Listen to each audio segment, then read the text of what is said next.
Electoral bond, जिसे चुनावी bond भी कहते हैं, आज इस मामले में देश की सर्वोच्च अदालत ने फिर से बड़ा फैसला सुनाया और हर हाल में एसबीआई को सारी डिटेल मुहैया कराने का आदेश दे दिया।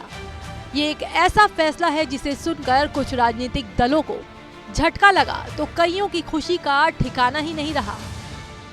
उन्हीं में से एक दल है सपा, जिसके मुखिया सुप्रीम कोर्ट के फैसले से गदगद नजर आ रहे हैं। अखिलेश यादव ने इस मामले पर खुशी जाहिर करते हुए कहा, सुप्रीम कोर्ट के जरिए अब लिस्ट तो आ जाएगी, लेकिन बॉन्ड खरीदने वालों की सूची जनता को पता चल पाएगी या नहीं, ये बड़ा सवाल है। साथ ही सपा प्रमुख ने मजाकिया लहजे में कहा कि हमें तो कम चंदा मिला, ज्यादा मिलना चाहिए था। मुझे खुशी है इस बात की, मुझे पूरे देश की जनता को इस बात की खुशी है कि सुप्रीम कोर्ट के माध्यम से कम वो सूची आ जाएगी, जिस सूची में ये पता लग जाएगा कि इलेक्टोरल बॉन्ड्स किन्होंने दिए हैं। अब सवाल ये है कि वो सार्वजनिक होगा कि नहीं होगा, हम और आप जान पाएंगे कि नहीं जान पाएंगे। बीजेपी तो जानती है कि उसे कहां से चंदा मिला है, या हमें चंदा मिला होगा तो हमें तो पता है कि कहां से चंदा मिला है। ये जनता जान पाएगी कि नहीं जान पाएगी, ये सबसे बड़ा सवाल है। पूरे देश की जनता को इस बात की खुशी है कि सुप्रीम कोर्ट के माध्यम से कम वो सूची आ जाएगी, जिस सूची में ये पता लग जाएगा कि इलेक्टोरल बॉन्ड्स किन्होंने दिए हैं। अब सवाल ये है कि वो सार्वजनिक होगा कि नहीं होगा, हम और आप जान पाएंगे कि नहीं जान पाएंगे। बीजेपी तो जानती है कि उसे कहां से चंदा मिला है, या हमें चंदा मिला होगा तो हमें तो पता है कि कहां से चंदा मिला है। ये जनता जान पाएगी कि नहीं जान पाएगी, ये सबसे बड़ा सवाल है। इसलिए हमें उम्मीद है कि सुप्रीम कोर्ट के माध्यम से, या जो साथी इस बात को चाहते हैं कि जनता जाने, तो मुझे उम्मीद है कि देश की जनता जानेगी कि इलेक्टोरल बॉन्ड्स बीजेपी पे जो आए हैं या अन्य दलों पे जो आए हैं वो किन किन के माध्यम से पहुंचाए। इस दौरान पूर्व सीएम ने बीजेपी के अब की बार 400 पार वाले नारे पर दोबारा कटाक्ष कर दिया।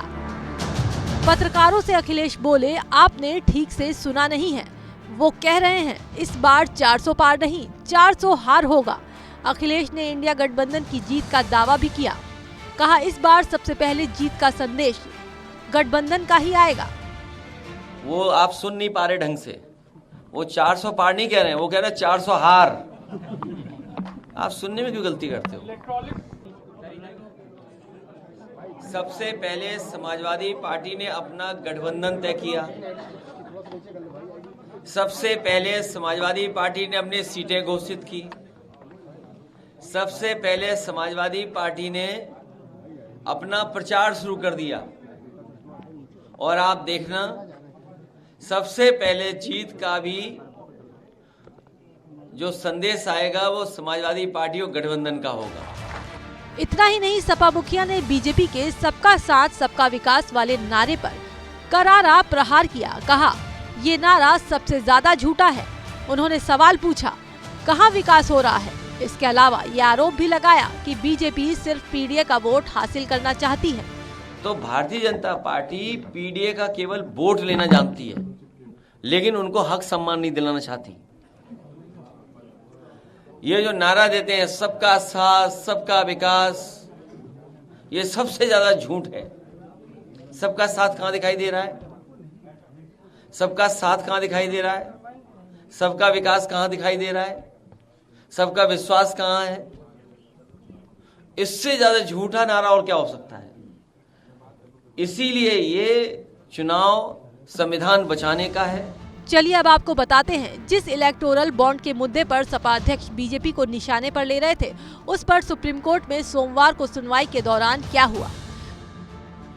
दरअसल सर्वोच्च अदालत ने एसबीआई को बड़ा झटका देते हुए उसकी याचिका को खारिज कर दिया, जिसमें उन्होंने इलेक्टोरल बॉन्ड से जुड़े आंकड़े को अदालत के सामने पेश करने के लिए 30 जून तक की मोहलत मांगी थी। इसी पर सुप्रीम कोर्ट ने एसबीआई को फटकार लगाते हुए 12 मार्च तक सारी डिटेल देने और 15 मार्च तक आंकड़ा अपलोड करने को कहा है।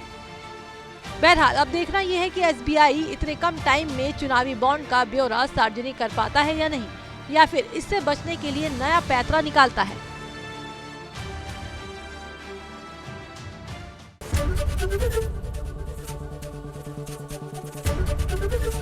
एबीपी गंगा, खबर आपकी, जुबान आपकी।